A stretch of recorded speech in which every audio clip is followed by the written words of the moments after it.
Hello, everybody, and welcome to the Aces Loaded podcast. My name is Zack. I am the new play-by-play broadcaster for the Reno Aces. I am joined today by Vince Ruffino. He is the senior marketing manager, and he is also my producer and co-host for episode 1, part of a rotating cast of producers and co-hosts from the Aces front office as we move forward. We hope you're all doing well. Vince, are you doing well over there? Yeah, it's great to be with you. I'm excited to join and get this podcast going, Zach. We've been able to get to know each other a little bit now the last few weeks putting this together. I'm just in quarantine. How's your quarantine life going?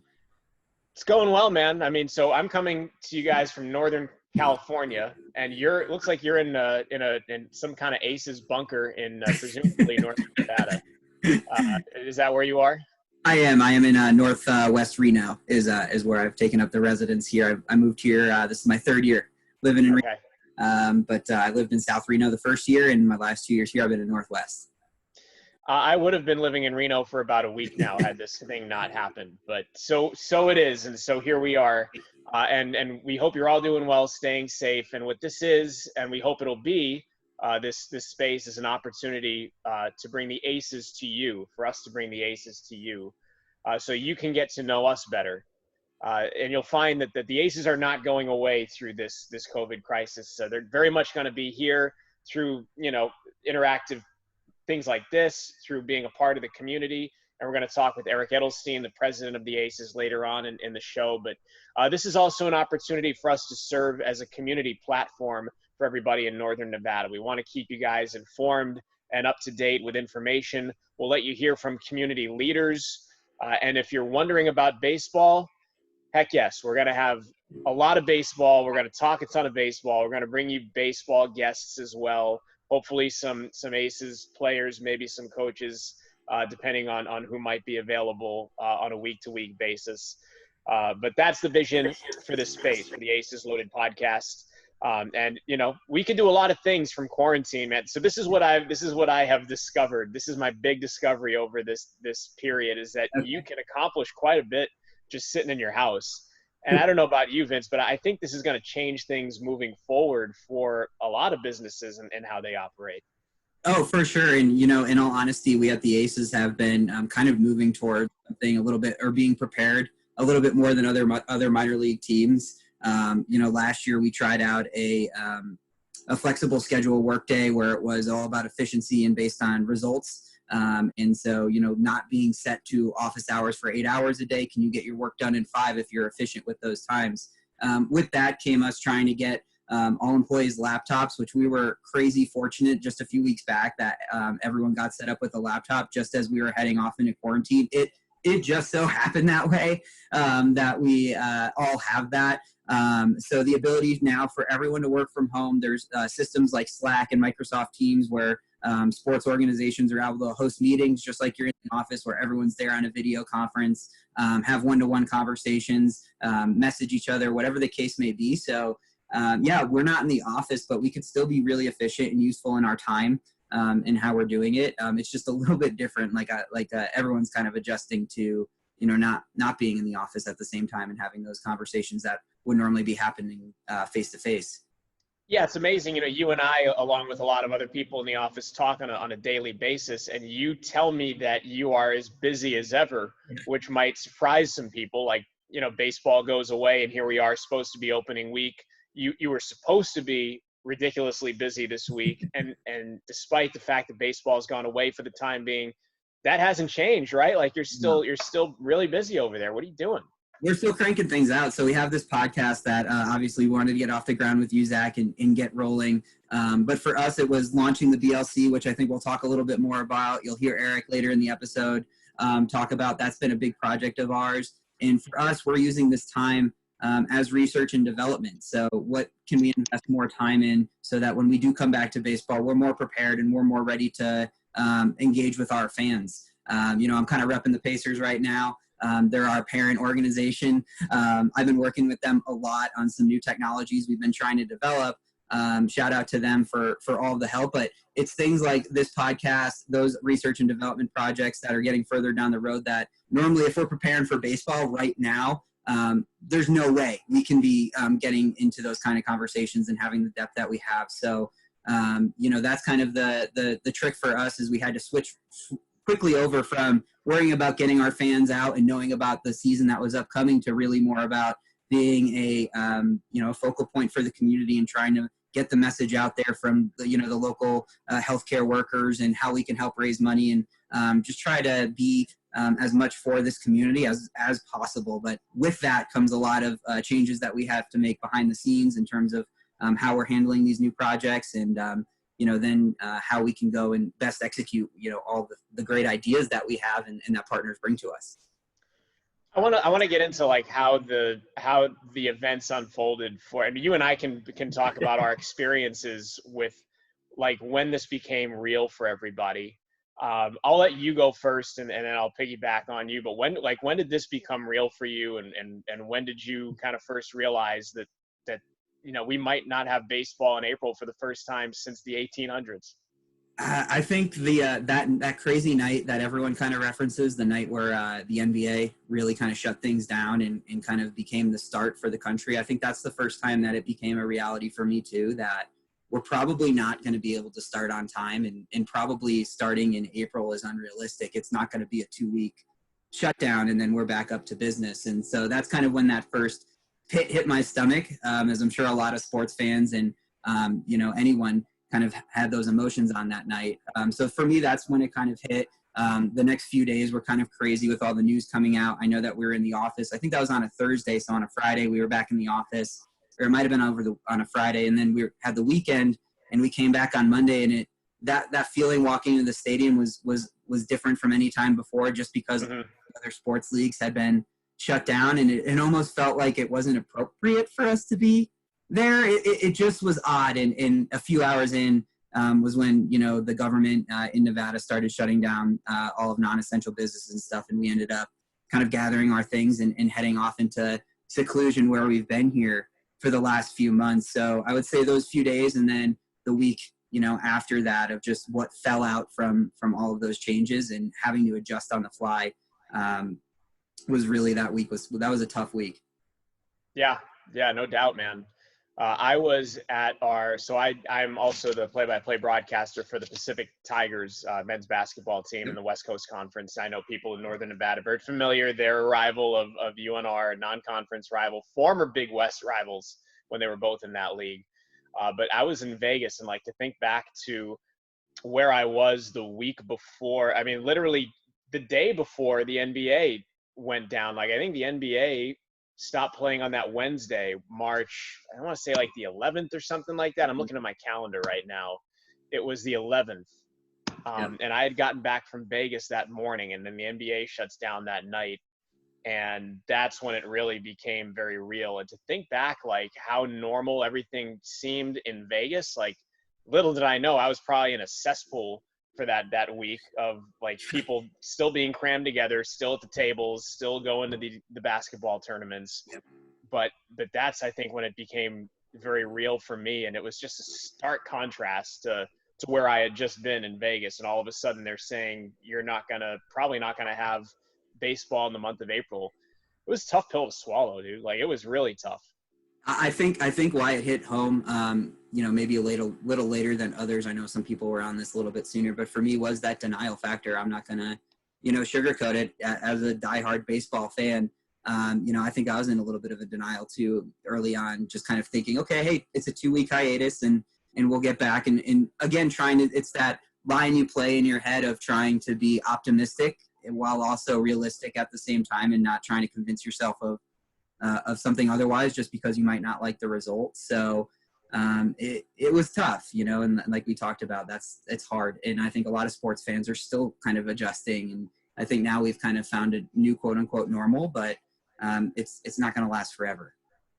Let me ask you, what's your realism and what's your optimism for when the baseball season might start? Like, what do you consider your optimistic date, and what in your mind is your realistic date? I think optimistic would be June 1st for major league teams, and that would probably be without any fans in the stadium in some sort of controlled location, like a spring training or something along those lines. I think a more realistic approach would be July 1 and beyond. it's not out of the realm of question. It's probably 60-40 right now, if I had to give you a percentage in my gut and just what of us starting earlier versus later. I think the major leagues are going to have to get it going. I think things are going to get going in increments, like I said, with empty stadiums first. And then it's a unique challenge bringing the minor league system into that. When you have the major league teams, located in major cities where it might take longer time to eradicate or help slow down the outbreak versus a Reno or a small minor league AAA market that might be ready to get up and running in the next month or two. So can they get the minor leaguers going for those smaller cities that are ready to open up while the major leaguers might have to be down in seclusion? These are all questions that kind of need to be answered. And so logistically to pull all of this off, I don't think it can happen for June 1, but realistically July 1 and beyond. I'll tell you what, this will be my 16th season working in baseball. So, for 15 years, I feel like I've been like the luckiest guy on earth. So lucky to be able to come to the ballpark every day and to be around the game. But, this is going to give me a new appreciation. I'll let you speak for yourself, but when we finally get back up and going again, even if we have to stay socially distanced, this is going to give me a brand new appreciation for what we do and for being where we get to be every day. And what I'm hoping is that it gives fans a new appreciation too for being at the events. Like I've noticed in recent years, there's been a trend of fans, either being very selective about which games they go to, or maybe, from a major league standpoint, watching the games on TV instead. But like I long for the days, because I'm old, but like I long for the days when you wanted to be at the event. You would do anything to be at the ballpark, and I feel like that's gonna be like a renaissance for some people once we get through this. Definitely, and I don't know how it feels for you as a broadcaster, but for me, spending my entire career in baseball for 5 years now, it's always been kind of a motto of mine since day one that every day I walk into the stadium, it doesn't get old. It's a different vibe than walking into a regular office building. In the day that left me, I would know sports wasn't for me anymore. It has never left me yet. And so now that appreciation can only grow as I'm dying to walk back into the stadium. One, just on the basis to get things going again with a start date. And man, like I am itching probably just as bad as a player because people, don't realize us in the front office, we get into it for the adrenaline rush that the players get. I mean, we have the same lead up to the first pitch and how the day builds up to that game. It builds up for us, and we love that adrenaline. I'm sure you as a broadcaster love to feed off a crowd, and you get that feeling too. For me, it makes all the hours worth it. It makes all of the meetings worth it. It makes everything that we do totally worth it. It's that payoff. And so, right now I'm dying for it. So I know the first time, that first home game is going to be special. Like Eric says a little bit later in this interview about how we can come together as a community to be together again and have that atmosphere. I can't wait. Just thinking about it, I'm obviously really smiling.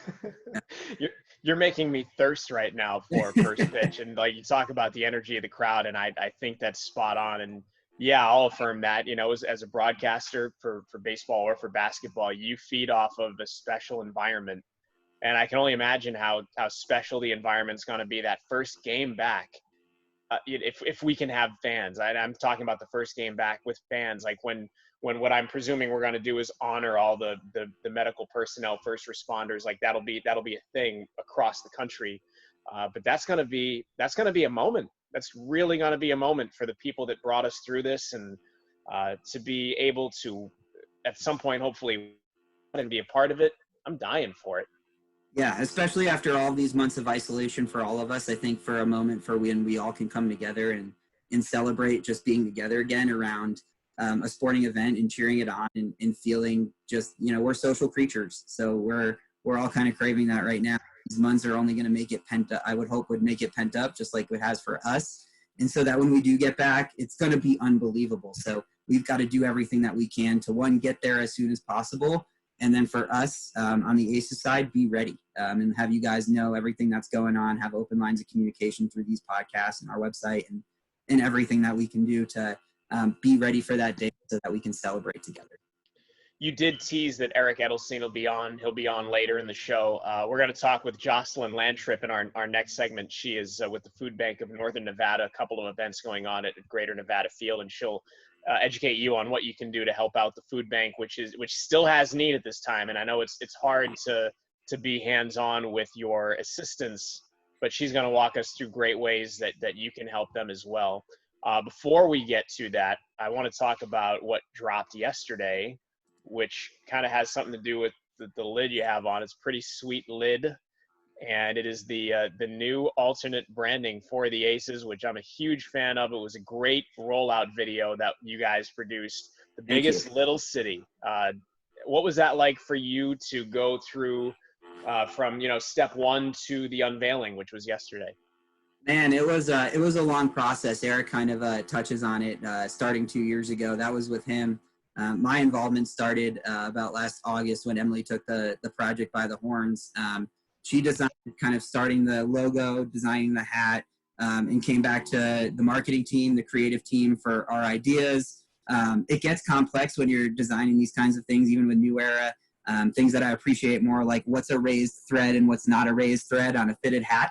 I never knew different levels, and you'd have to figure that out. So there was a lot of back and forth in the creative process. And we, like I said, wanted to incorporate a lot of the city and really bring that out with the logo and in the design. And then as the year turned, we started to think about how are we going to get this out there for the community. We think that the NBA does a great job with their city edition uniforms, and we, to be honest with you, looked at a lot of the different campaigns that they did on social media and on websites on what kind of tone they used, how they rolled things out. And we wanted to give this idea that kind of credence, give it that kind of weight. We wanted the community to be behind this and understand why we're doing this. And so when you put this hat on, you don't just represent the Reno Aces, but you represent the BLC. You represent where you're from, Northern Nevada, and what that means to you, and how you bring that out into other communities when you go out there, or how we interact with each other personally. So, with that in concept in mind, the best thing that we thought would be to do a video, really to kind of show and explain where we're coming from. We have all kinds of different creative on the website that explains the brand and where we pulled from, the different areas of Reno and things of that nature. So we worked really hard on producing all of this content. We were down at spring training at the end of February with players shooting for the promo video, shooting still shots, getting player reactions, doing all of this. So that video that we released yesterday is probably the product of about 4 months of first initial planning to how are we going to do this, what is it going to look like, to then actually mapping it out, then actually shooting it, then editing it, and going through the whole process. So, the whole thing for me was 8 to 10 months. The last 4 months focused particularly on tying this into the community. And I'm really proud of what we did.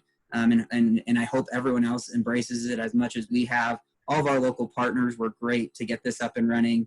New West Distributors was awesome. El Dorado Casino, the Washoe County Sheriff's Department helped us out. I went over to Hug High School and shot with students and teachers. All of that stuff to bring the community into it and have them be part of the message and help us tell the story was the biggest thing. And I think we accomplished that. And that's what I think we can be really proud of moving forward. We have a great basis, and this doesn't have to stop this year. We have a hat. We're going to have a sweatshirt coming soon. We're going to have a t-shirt. Is it a jersey next year? Fans tell us. What does this become? And that's the fun part of it. I thought it turned out fantastic. I can't wait to get a hat. I can't wait to get a shirt. And if you want one, you could still get one. There it is. Get the close up. That is fresh. You could still get your hat and your shirt, right? You can order it online and still have it shipped, correct? Absolutely. Until Sunday, you can have it shipped. If you have your cart over $40, you get free shipping with your order. So you want to pick up a hat and a t-shirt. You want to pick up a BLC hat and outfit yourself with some of the new gear we have in our team shop. People can do that during these times so that they stay home, don't go to our actual team shop, but shop online, get it delivered to your door, rep us now, and then you'll be ready to rep us.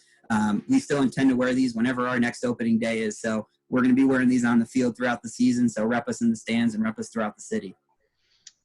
Quick before we transition and take a break, the promotional calendar. We don't know what it's going to look like this year. We had an idea, and now it's all predicated on when we start, if we start, how many openings we'll have. But what were you most excited about in terms of the promo calendar for this year? And keep in mind, these are still elements that we could see if and when we get going. Okay, so with the shortened season, one that we had announced with our full season that was probably going to move to next year or some future date was Nickelodeon Night featuring SpongeBob SquarePants. We were really excited about this night, and I have to tell everyone as a teaser, the jerseys we had designed with Nickelodeon to wear on that night were unbelievable. They were really, for SpongeBob fans, you get it in an instant. We were sitting on it. I've made the design company put an embargo on it so no other clubs can take it, or we can have a shot at it next year. So I won't give too much away. But that was one that we were all really were excited for, and just with a shortened season, probably will end up either having to get to push next year, or we'll have to look at it in future dates. Awesome, man. Is it kind of like on par with, I was there for 90s Night last year, and there were some Nickelodeon themed things going on as well. Is it kind of in that same vein?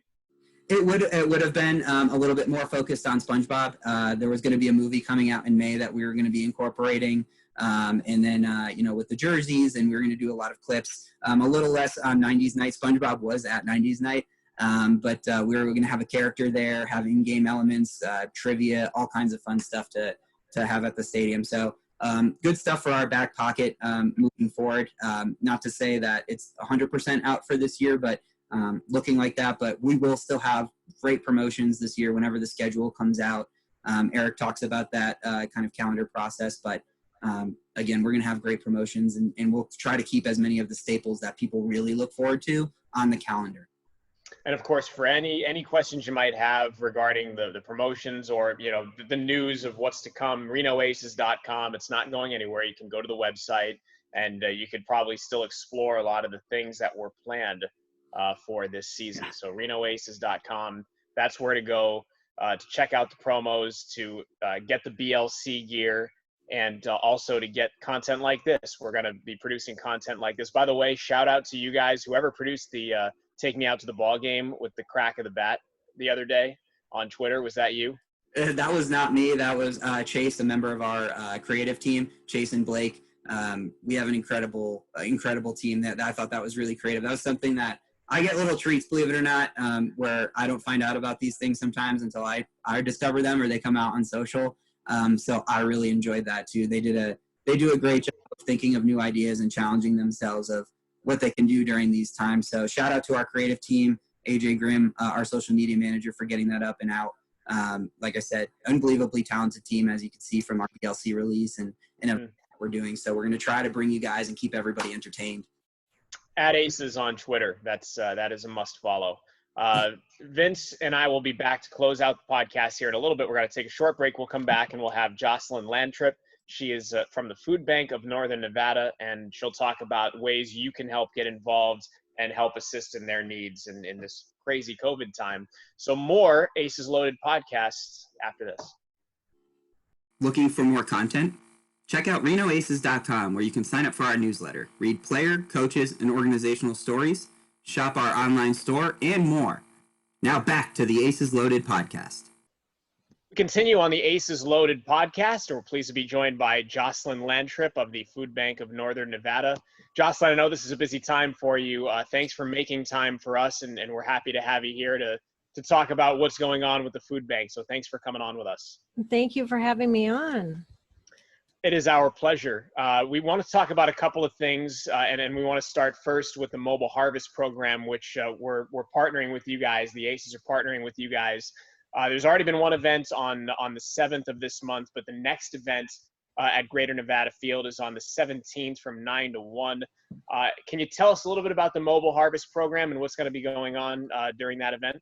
Sure. The Mobile Harvest is a program we do all the time that we'll go to 41 locations all through the month and hand out food directly into neighborhoods where we know people live. But this crisis has really made us change the way we do things. And one of the things that we've had to do quite a bit differently is move to drive-through distributions.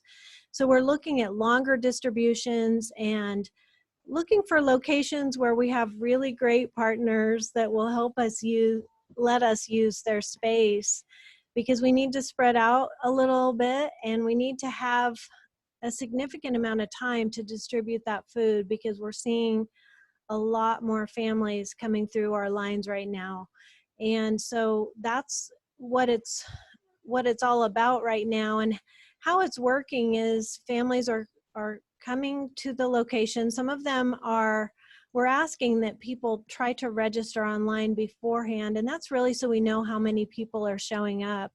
We've seen more than 500 people at a distribution. We're planning for 700 at some of these distributions, and we're doing different parts of town, so we really don't know exactly what to expect, because what we've run into is thousands and thousands of residents losing their job all at the same time. And so we know we were helping 91,000 people every single month before any of this happened, just because people were struggling to make ends meet with expenses. So we know that savings might be an issue for many residents, and so they're going to need help quickly. And that's what we're finding. So at this distribution, it's really an emergency food distribution.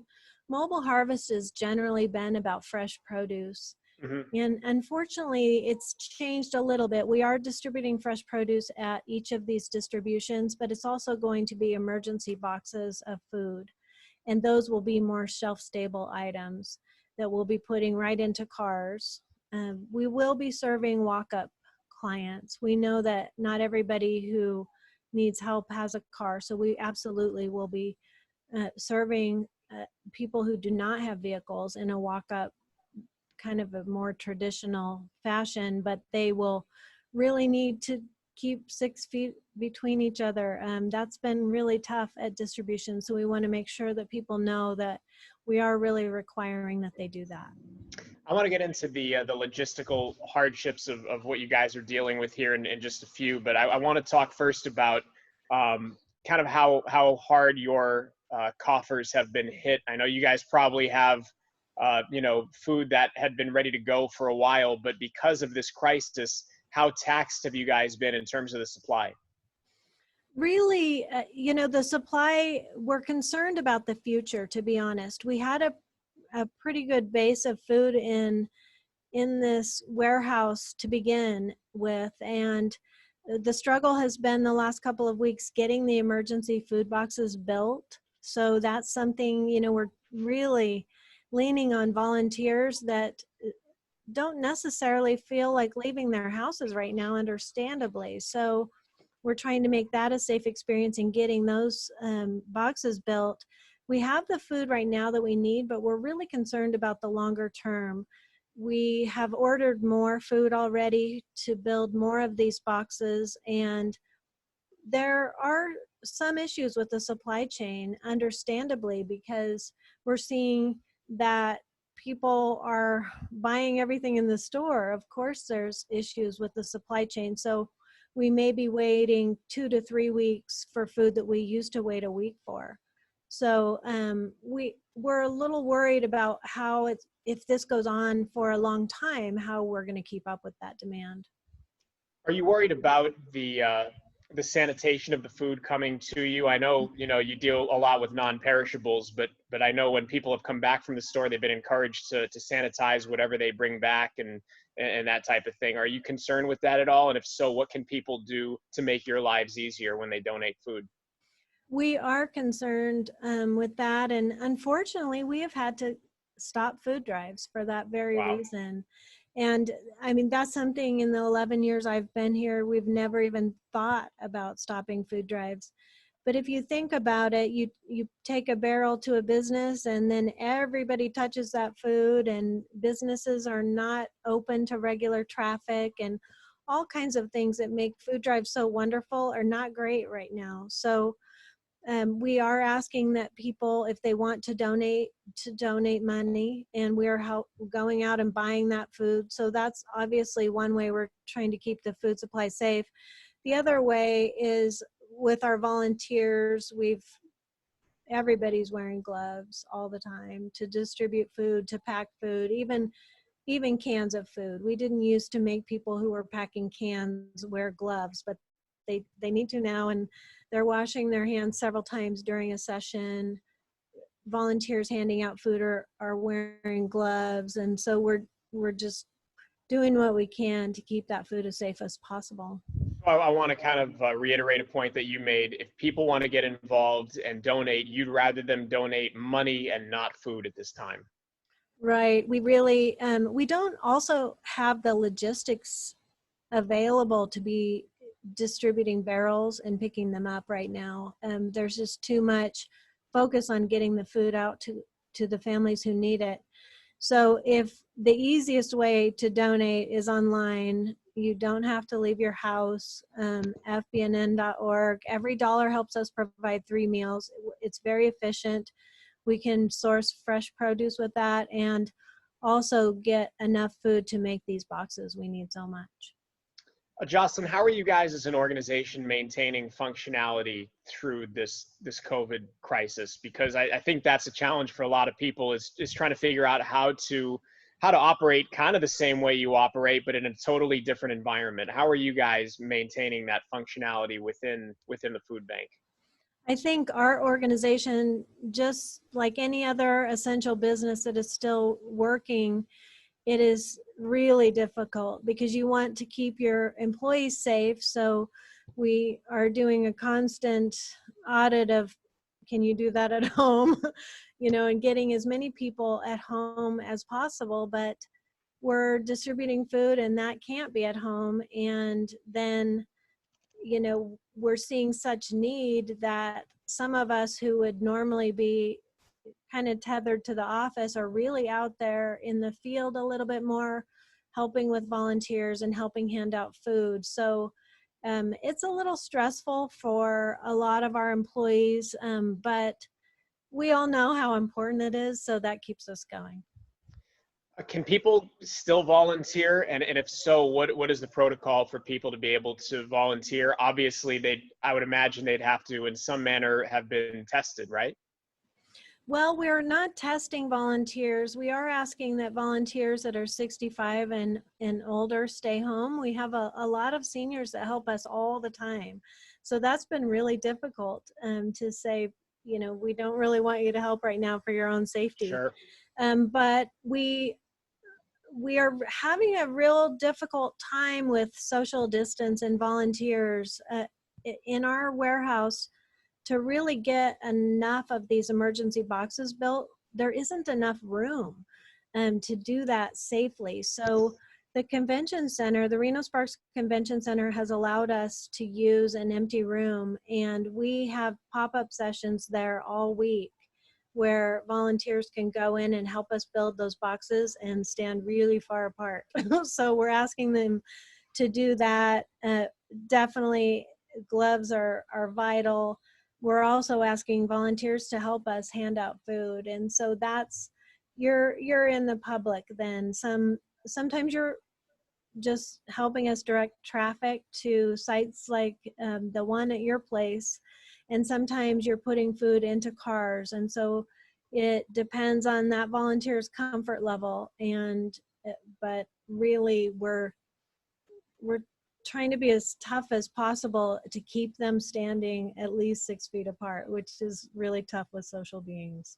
I can imagine. Again, we're talking with Jocelyn Lantrip. She's the Director of Marketing and Communications at the Food Bank of Northern Nevada.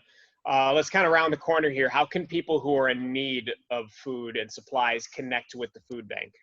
Thank you for asking that, because we're seeing so many people that don't know what to do, and they're in the situation for the first time ever. So really give us a call if you don't know what to do. But we do have great resources on our website. We have a Get Help section that tells you how to get food for kids in our Kids Cafe program, tells you how to go to our mobile harvest distributions. There's different ones every single day. It tells you about all of our partners and those emergency food distributions, what times they are, what you need to bring. So that is really a great resource and the best place to look, because unfortunately, those schedules are changing pretty rapidly. So just to recap, the Mobile Harvest Program will be at Greater Nevada Field, April 17th, 9 to 1 p.m., a grab-and-go food distribution line in the parking lots adjacent to the rotunda at Greater Nevada Field. And a couple of points that I want to reiterate: register online beforehand. And if people want to donate to the food bank, normally they'd be taking food, but instead you're asking them in lieu of food to donate money, correct? Yes, thank you so much.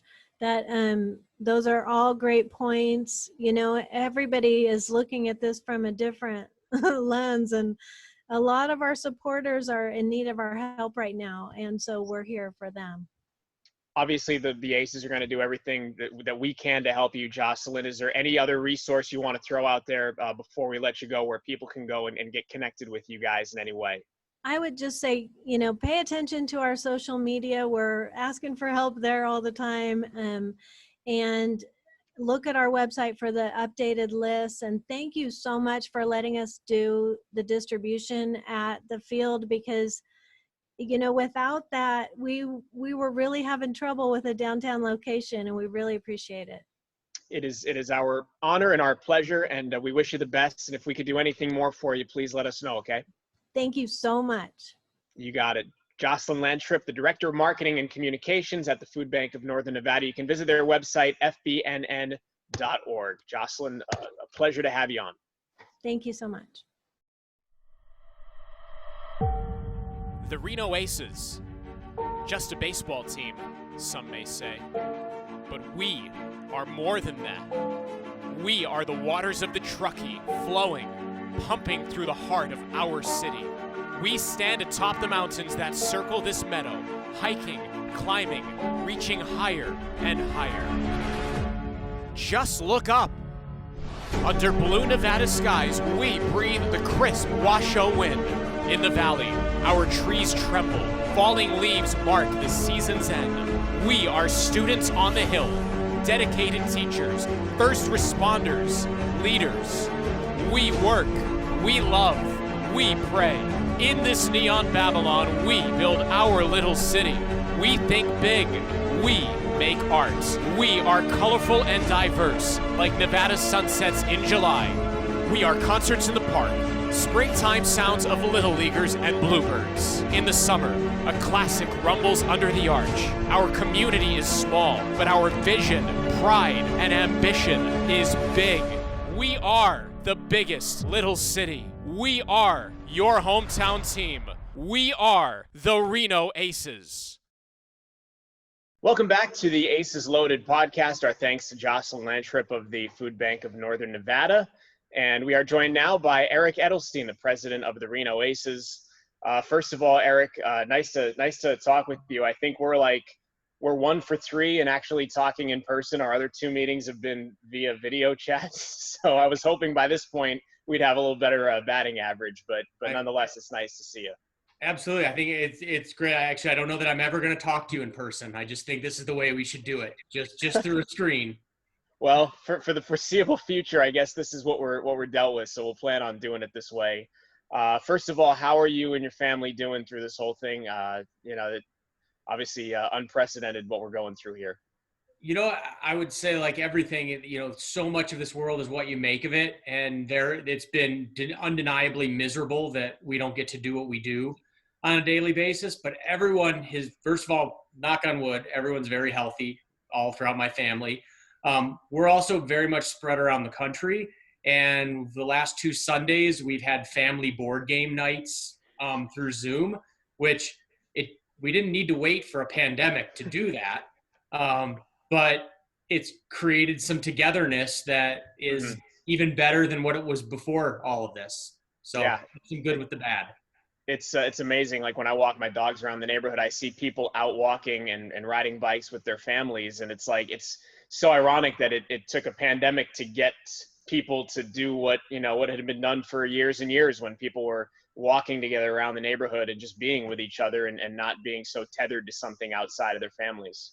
It's so true that there is a constant drumbeat of families and dog walking and all throughout my neighborhood, all hours of the day. People are good. People are making the safest, best use of their time right now. Let's get into what this did for you guys at the office. I was with the Pacific basketball team when all this started to happen, and when everybody started to become aware. We were lucky; we got our conference tournament in, and then we got back, and that's when really all the other tournaments got canceled. But what were your priorities when all of this COVID happening started to get serious? It came to a head actually with the soccer team about a week before it got real serious. It was starting to pop in in Northern California. We actually had some discussions about our players. We actually played a game in Tacoma, and so that was March 5th. That it was like, all right, like something's coming. The next week, it all came in a heap. I think the second that the NBA, that moment in time we're going to look back on is the game in Oklahoma City that everybody just stopped. And they said, that's it. Everyone leave. There's no sports. And everybody over the next 12 hours pretty much postponed their season. From that point, it was about safety first. Like, are we even safe to be here? And then it was sort of this coming reality that we're about to be away from each other for a period of time. And God, kudos to the whole leadership team. We put plans together and methods of communication within about a working day and a half. Got those clearly communicated to make sure everyone understood, this isn't a vacation. We got to go to work, but it's going to be different. And quite frankly, it's not safe to be here together right now. So leave. And we've dove headlong in, and it's been hard to be super productive because there's a lot of uncertainty. But even if we know when we're going to start, but we can't get back to this office yet, I think we got people ready to crank and ready to do work.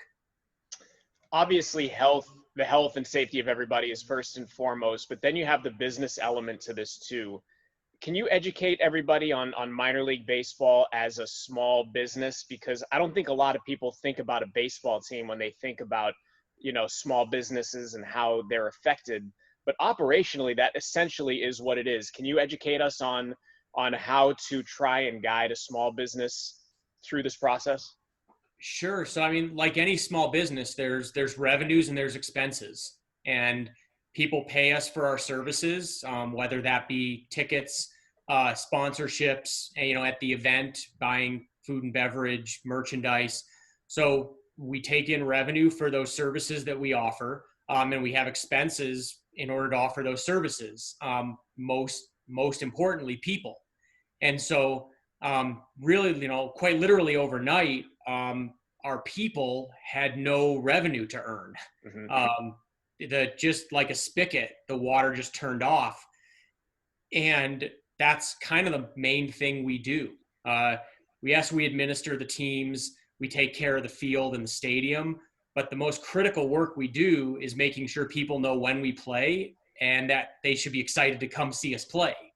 And right now we can't do that. So that's been the toughest part, is again, just the spigot turning off and having to plan the business. It's, imagine an individual who loses their job. It's a business that loses their job. There's no job to do, but we still have bills to pay. And so we've got to manage our money. We've got to prepare for long term. And then we've taken this time to, I guess, more or less train and prepare so that maybe we can be even better when we get back. But yeah, it's really hard. We're right in the same boat as restaurants, hotels, everybody else. Just the spigot turned off and there isn't even a drop right now. Another element to this is that you guys are such community partners. And I got the sense in talking to you and to Emily Jansen, even before I was hired, that you guys in the organization take very seriously the responsibility of being a great community partner. And I feel like now is that time more than ever, and now is a time where it could show more than ever. Can you expand on that thought? Yeah, now more than ever, totally agree. The who'd have ever known? I think about the logistics coordinators at the hospitals right now. Who could have ever known that they were going to become, maybe some of the most important people on the planet, right, for a period of time? So you never know sort of when what you do becomes the most important thing. So we always stand ready to support whatever is the most important thing. It was really hard. I felt like we were stuck in mud for a couple of weeks because literally everything we do was deemed dangerous during a pandemic. And so we were struggling a little bit with how to make meaningful difference. And I'm excited to say that we've got a few different projects in the works now that I think are going to make some meaningful difference. We've got some masks in production through our jerseys that we're going to try to utilize to raise some funds. We're also working on some merchandise fundraisers that are going to be 100% of those funds raised will be going to the needs of the healthcare workers on the front line. And right now we hear that more than anything, they actually need food. That's the single biggest need at our local hospitals because they're being worked so hard that they're not getting the proper nutrition to be healthy. So we're going to work on that. And I think we've got that going ready to shoot next week. And then we're also allowing nonprofits to use our parking lots and our front plaza for whether it be collections or distributions of whatever it is that the community needs. The Northern Nevada Food Bank is going to use it twice. Shakespeare Animal Fund is distributing animal food, pet food. And so they'll be doing that. They did it last week. They'll do it again this week. So those are the things we're doing right now to try to support what's most important. We talked in kind of in that same vein. We talked with Jocelyn Lantrip of the Food Bank of Northern Nevada right before we had you on the Mobile Harvest Program. This past Tuesday, there was one at Greater Nevada Field, and you're going to host it again at Greater Nevada Field on April the 17th. Did you have a chance to see how that went operationally at all? Well, I did happen to drive by. I didn't stop and figured I didn't want to at this point add another body unnecessarily. But it looked great. There was a group of people properly socially distanced that were certainly picking up supplies. Everybody who was working with the food bank, had all the masks and gloves to keep themselves safe. So as long as we can safely benefit the community, events like that are terrific. Transitioning more towards what the team is doing for if a season might even happen. Usually the goals of a team are pretty straightforward. They're predicated on running events according to the schedule that's planned well in advance. What are the goals of the team right now with no opening day in sight? I know you guys aren't just shutting things down. You mentioned that, but what are the goals now for the Reno Aces for whenever we get started again? It's funny. The goals I think are the same. The methods are different. The goal right now is similarly to what is normal. We want to engage. We want, we're taking the time to call our fans, thank them for being supporters. Our ticket sales team is embarked on the most ambitious call and survey and thank campaign that our organization has ever undertaken. To try to call as many people in our database as possible individually to thank them for being supporters of ours. So we're doing that right now. We're talking actively with our sponsors to find out what's happening with them, how we can help them. And we're actively talking with all the various stakeholders, our city, our governmental. I've talked with the county, making sure they know that Greater Nevada Field's available should the health district need us. So we're just trying to maintain conversation with as many people as we can and help where we can, with the hopes that when we're ready to play, they'll be ready to come back. I do want to talk about a fun element or two, and I want to start with something that by the time this airs will have been released, and it's the new branding. It was released yesterday. BLC, the biggest little city. It's a pretty sweet lid. If you haven't seen it, it's got the BLC and the letters from the the biggest little city sign, that type of style. Can you take us behind the inception of that idea and from a broader perspective, what that idea encapsulates? Yeah, so it's been really almost a 2-year project. So it was a project that I very half-heartedly got started, and then God bless, Emily took on after she started and really brought it to life and took it to the finish line. But it started, teams a few years ago, started doing the renamings of themselves into goofy foods and weird, whatever the oddities were of their town, they were renaming their team. And I don't know, it just never sounded like something that was really super cool for the Aces, wasn't the right kind of thing. And then I saw it once, I think it was Birmingham. They did a Magic City jersey. First of all, I didn't know that Birmingham was the Magic City. I do now. You've obviously never been. Clearly, I must be missing out. And I saw that and went, well, shoot, we're the biggest little city, and that's way more well-known than Magic City. We should do something to pay homage to biggest little city. I had some designs done that weren't very special, that never came to life. And then Emily kind of took it on and said, yeah, let's make a cap that it's almost like that inside joke, or that, it's that inside thing that everyone in Reno is going to know exactly what that is. Mm-hmm. And when you wear it outside of Reno, everyone's going to ask you, what is that? And you're going to get to proudly tell them that, yeah, it's the BLC, it's the Reno Aces, and we're the biggest little city. If you watch the video, and I was fortunate enough to voice the video, and it was a very, very well done, beautiful script. It talks about a lot of things that really ring true about the community and about who the biggest little city is and the people that make it up. Can you kind of expand on that a little bit? Yeah, I mean, it's our goal was to build a connection to more than baseball.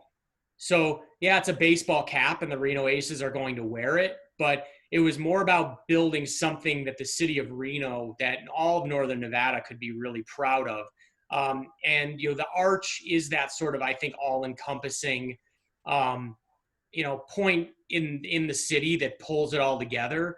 But I mean, it's a remarkable community. We've got, a beautiful, kayakable river that goes right through downtown. We've got parks galore in the center of our city. We've got some of the best trails in the world. You can fly fish literally 6 miles from our downtown stadium. There's so many unique elements of Reno. I think it's one of the most underrated and underappreciated communities in the country. And we wanted to bring something to life that, that artistically paid homage to the uniqueness of the community. And I hope everyone is proud of it. And even if you've never been to a baseball game, I hope you'd be proud to wear the BLC hat. I can't wait to don it. I can't wait to actually get it. There's a shirt that goes along with it, and that's a really cool look. And I second everything you said about the community, and I couldn't be more excited to get up there. I'm bummed that I'm not up there right now. This is kind of an odd question under the circumstances, and there's no right or wrong answer, but if baseball does get going again, is there a plan in your head as to how to condense the promotional schedule? And I know that, the promo schedule is something that's worked tirelessly on, and who knows if there's going to be a date and when that date might be, if it's July 1st. Is there a plan in place to condense and put as much into a compact schedule as possible, if that's what we're left with? First of all, be real clear in saying that we have a team of people, Emily, Vince, AJ, Jake, Blake, who have all done that before anyone had to ask. So almost immediately they were putting plans in place. We have a variety of plans based on when we play. I don't think the idea is going to be to try to jam every single thing possible into the season. But more or less see how much of a season we have, do the biggest and the best. And there might be some things maybe that we planned for this year that end up getting rolled over to next year. And if so, that's okay. But Emily, Vince, and that team, they're ready to go when we're ready to go. And and I know we're ready to shift as soon as we know how much baseball we're going to have. Eric, before I let you go, I'll just open it up for you. Is there anything that you want to tell the community from the Aces, from the team president? I mean, just that we're here for you. It's hard sometimes, when times are good, it's easy to, say those types of things and go, oh, that's nice. They said they're here for us. But I hope that in these times we really are demonstrating it, and that we're trying to find ways to bring the most good to our community, even though we have no opportunity at this point to really run our business, and know that even in as so much as sharing which of our partners are still restaurants that are open for business, essential businesses that are still taking customers. We want to be a mouthpiece for the community and share what's best of what's happening, and I think our team is stepping up to do that in a pretty terrible situation, but we'll overcome. We'll be there. And I guess lastly is I'm excited to be part of the celebration of returning to life, and hopefully a greater appreciation for what is normal, because I don't think we'll ever take for granted what is normal after this is all done. Amen. And hey, we thank you so much for stopping by. Thanks for your time, for your insights. I want to let you know that even though I haven't called a game for the Aces yet, officially as the new voice of the team, I did last year filling in for Rads, but I'm very proud to be part of your team and to be associated with you guys. So thanks for stopping by, and hopefully next time we chat, it'll be in person, face to face, even if it's 6 feet away from each other. That's awesome. Well, I'm glad to have you on the team, and we'll looking forward to seeing you in person. Thanks, Eric. Eric Edelstein, the president of the Reno Aces. Vince and I will be back to wrap up this edition of the podcast in just a moment. Fans, we need your help. Follow the Aces on social media and submit your questions for Zack using the hashtag AcesLoaded.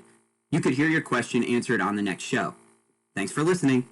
All right, we're closing things out here on the first Aces Loaded podcast. Zack Bayruti, Vince Ruffino, glad to have shared some time with you this week. We're going to be back next week, and we'll air these on Fridays, and we'll tell you how to interact with us here shortly. But we want to take the last segment to interact with the folks who interact with us. We didn't have a lot of time to get the word out that we're doing a Q&A this week, so we have two that we're going to bring you, and these are via Twitter. The first question from Gary Crockett. What was Kyle Crockett's batting average in college? Kyle Crockett is on the Aces roster right now. Kyle had been with the Cincinnati Reds and the Cleveland Indians prior to being acquired by the Diamondbacks. And the question has to do with his batting average in college. He was 1 for 1 at Virginia. 1 for 1. He does not have a hit as a professional, but he was 1 for 1 at Virginia. Hashtag pitchers who rake. Thanks to the Who's, right? Go Who's. Yeah. The Cavaliers. The Cavaliers, yeah. The Wahoos, right? But yeah, they call like their nickname Virginia is University. Like, what's that? I'm sorry to anyone that went to Virginia University. Yeah, University of Virginia. Now you're really sorry. Now you're really sorry. But yeah, I think the Wahoos is like their nickname, but it's Cavaliers. But he was 1 for 1 at Virginia. So obviously Gary is related to Kyle. I'm not sure how. I don't want to speculate, but wanted us to get that in there. Can't wait to meet Kyle, by the way, once we finally get going. Shout out to Chris Pinder, by the way, Chad Pinder's dad. I think he liked that on Twitter. Shout out to Chris and to Chad for that matter. Also, a question from Seth Unger, a friend of mine, Seth Ocheesy, at Seth Ocheesy on Twitter. He worked in the Stockton Ports front office with me for a period of time. He was also on the promo team. What am I most looking forward to starting out in Reno? That was his question to me. Great question, Seth. Thank you. Like baseball, I'm looking forward to baseball now more than ever. So baseball, number one. Number two, I really am looking forward to being in Reno. And like I've said in a few interviews right after it was announced that I was hired, that Reno is one of my favorite places to be. Like I go on trips to Reno with my wife. I go on trips to Reno with my friends, like my guys' friends. It's great to hike. It's great to just kind of hang out downtown. And it's such a rejuvenated downtown in Reno, and having a chance to kind of live downtown for nearly 2 weeks last year when I filled in for Ryan Radke. It struck me as a great place to be. And I'm also excited to fill the shoes left by Rads. Like he's a good friend of mine. I'm honored to be following him. I know it's a tall task. And like, but yeah, Zach, I have a question during this. Yeah. On that note, obviously, with Ryan and everybody loves what he did for us and being here, and just an incredibly talented guy. I mean, doing Olympics, NFL, all the amazing stuff that he's doing. But for you, stepping into those shoes, obviously no one expects you to be him or wants you to be, even for that matter. But how are you approaching that? And now with the delay, is that like adding, is that making the anxiety more? Do you feel like it gives you more time to prepare? I think everyone would be kind of curious to hear what you think that. That's a great question. I'm well prepared. I've done this for long enough to be very comfortable in my own skin. I'm honored because I get to follow a guy that set a standard, and I love the challenge of matching that standard and living up to it. So it's not like, yeah, there is the natural pressure of it, but it's not daunting for me. Like I embrace it. And I've always been someone who is myself. Like you will get to know me on air. I'm not going to pretend to be somebody else. And I think that's part of the reason why I've had the longevity, is that I've always found a way to be myself and to connect. And I hope to connect with you all the same way that Rads did for so many years, and in that same professional manner. And I'm thrilled for the challenge of filling in for Rads and filling his shoes. And we should get Rads on here, man. This is something we're going to do. I was on the Stockton Ports, my former team, and doing something similar, and they had me on.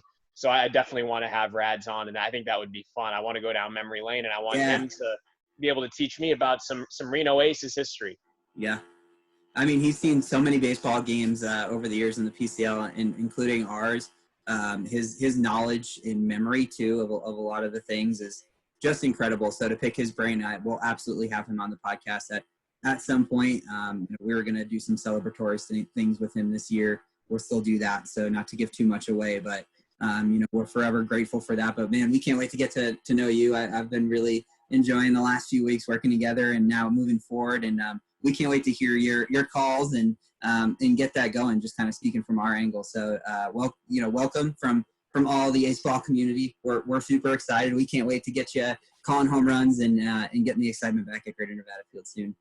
Thanks, Vince. I'll say this, like when I went up for the hot stove banquet, which now seems like forever ago. I mean, it was less than 2 months ago, but I was up there at Silver Legacy, and it was phenomenal to meet all the fans and the people that wanted to say hi, who already kind of knew who I was, which was mind blowing to me. So I'm excited to get up there when I can, but for now, this is gonna have to do, and I'm really looking forward to doing this every Friday and to talking with people in the community, and again, like we said in the intro, being a platform for everybody in Reno to connect. So thank you so much for all you did with your producing today. I know it's going to be a rotating cast. You might be back next week. It might be somebody else. We'll decide as we go, but who knows? It's going to be a fun grab bag of co-hosts for sure. Vince, thanks, man, and look forward to catching you down the road. Let's get it, man. Thanks for being all in for Ace Ball.